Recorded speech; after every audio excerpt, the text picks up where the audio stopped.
The Queen, 96, has recently been at the center of reports speculating on her health after she cancelled a series of engagements on the royal schedule. Some royal experts suggested that the monarch had been cancelling events to avoid being seen in a wheelchair.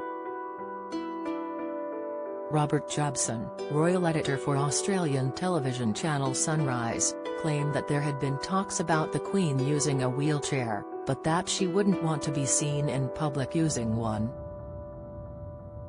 Comedian Rosie Jones has now reacted to the barrage of claims surrounding the Queen's health in a tweet, in which she claimed that ableism was still everywhere.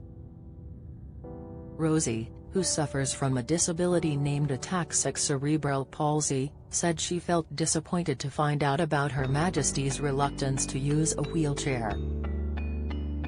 In view of her 181,000 Twitter followers, Rosie said, disappointed to read of the Queen's reluctance to use a wheelchair. In 2022, ableism and internalized ableism is still everywhere. Mobility aids are not a defeat. They are life-enhancing. Elizabeth Love, don't you want to look as sexy as me and Maureen? She concluded the tweet with an emoji surrounded by love hearts and attached a picture of herself in a wheelchair waving the Union Jack.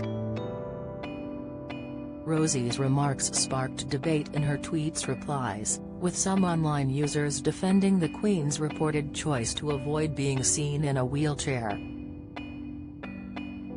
Yum0me said, I hear what you're saying, but it's not ableism to want to retain our physical independence as long as possible.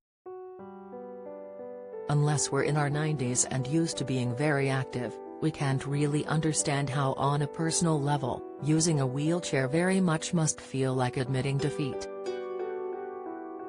Sick, Mindy4 president argued, I think you might be confused. Seeing a mobility aid as a defeat is ableism.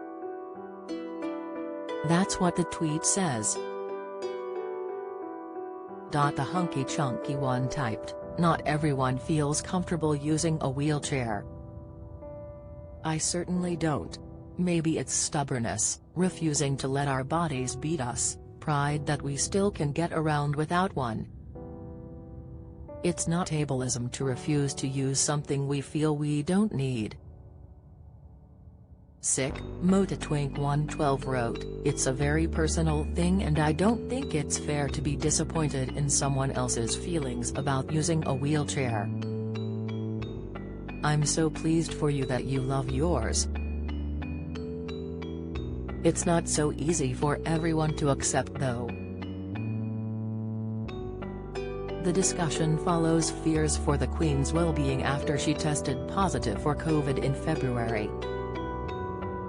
At the beginning of March, she was forced to miss the Commonwealth service at Westminster Abbey and had her eldest son, Prince Charles, fill in for her while she recovered.